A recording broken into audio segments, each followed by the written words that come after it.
Hello, everyone. Today I'm here to talk to you about social media platforms and how they affect today's youth.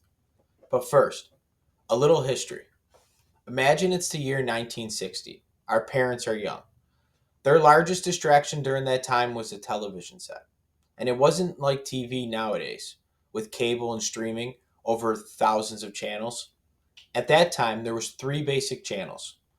Locally, they watch channels 2, 4, 7, and a fourth possibility if they can get channel 17, which was the PBS station. And to top that off, there was no TV remote, and most programs were black and white. At that time, child psychologists were worried about children watching too much TV and not participating in outside activities. Flash forward to the early 1990s, when we were young. TV's advanced to provide programs in color, and cable TV was now the new phenomenon. In 1994, PlayStation made its debut. Games like Madden, James Bond 007, and Tiger Woods Golf were all the rage. At that time, parents were concerned with all their kids playing too many video games after school, overspending time on their homework, and playing outside. Suddenly, in addition to watching too much TV, parents had another concern: spending too much time gaming. Now let's enter the home computers era. Home computers became common in the early 1980s. Based on a Google AI research of home computing systems, the percentage of home computers increased from 15% in 1990 to 35% in 1997. Chat rooms, such as AIM, which stood for America Online Instant Messenger, was introduced in 1997. This platform was similar to the early version of texting. It provided you the opportunity to communicate with others through the computer as compared to the telephone. MySpace was introduced in 2003, followed by Facebook in 2004. These platforms were the early birds in the social media world. Originally, Mark Zuckerberg and his four classmates from Harvard designed Facebook to be an online directory for college students to create profiles, to share information, and to maintain contact with each other. Facebook became a primary social media platform for users across the world in December of 2009, reaching a whopping 350 million registered users. And so it begins the introduction of new and better social media platforms. Now, we enter the cell phone era. Prior to cell phone usage, rotary phones were attached to the wall in your home. They were the primary means of communication between family and your friends. Introduced in 1973, common usage of mobile phones really came to pass in the late 1990s and the early 2000s. So, as the cell phone became more popular, the technology of phones became more sophisticated. Originally, the primary purpose of the cell phone was to have mobile access to make an emergency phone call when needed. As technology improved, cell phones became more sophisticated. We went from large phones to flip phones to phones that could just fit in the palm of your hand. Today's phones provide us with internet capabilities that grant us 24-hour access to world news and a variety of media platforms such as Facebook, TikTok, Instagram, Twitter, which is now known as X, and even Snapchat. All valuable tools in the fast paced world we live in. And although this access provides us with benefits, they also create a concern, especially when considering the mental health of our youth. Social media is used by the youth universally. A 2023 report conducted by the U.S. Surgeon General Advisory Board showed that up to 95% of the youth between the ages of 13 to 17 use social media platforms. So, why is this significant? Studies show that through the ages of 10 and 19, our brains are going through a sensitive time when feelings of identity and self worth are still forming. So, understanding what extended use of social media can mean for youth is critical for professionals and parents alike. Let's first discuss the benefits that social media platforms provide. Number one, social media platforms can provide a positive community and connection with others who share similar identities, interests, and talents. Two, they provide the ability to form and maintain friendships online. Adolescents and adults can develop social connections through a variety of social media platforms. Three, They can provide a means of interacting with more diverse peer groups, making a connection with someone who is unlike you. For example, forming an online relationship with someone who is a different race or from a different social background that you otherwise would not meet in your day to day life. This type of interaction can broaden your awareness of different cultures and customs. 4. Social media platforms can provide support for individuals who feel left out or different because of their race, ethnic background, or even their sexual preference. Studies have shown that social media may support mental health and well being for lesbian, gays, or transgenders by enabling peer connections with each other. Studies show that 7 out of 10 adolescent girls of color report encountering positive or affirming content relating to race through social media platforms. And a study of adolescents found that 58% feel more accepted, 67% feel that they found people who can support them through tough times online. 71% state that social media platforms provide a space to show their creative side. Think of videos singing or playing a musical instrument.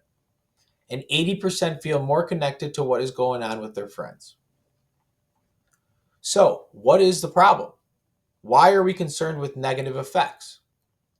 In an article published in May of 2024, Social Media Addiction and Mental Health, the growing concern of youth and well being, some control should be placed on usage of social media platforms for individuals, especially between the ages of 10 and 19. Based on several studies, overexposure to certain platforms can have a negative effect on social development and can lead to dangerous outcomes such as sexual victimization, bullying, or even worse, suicide.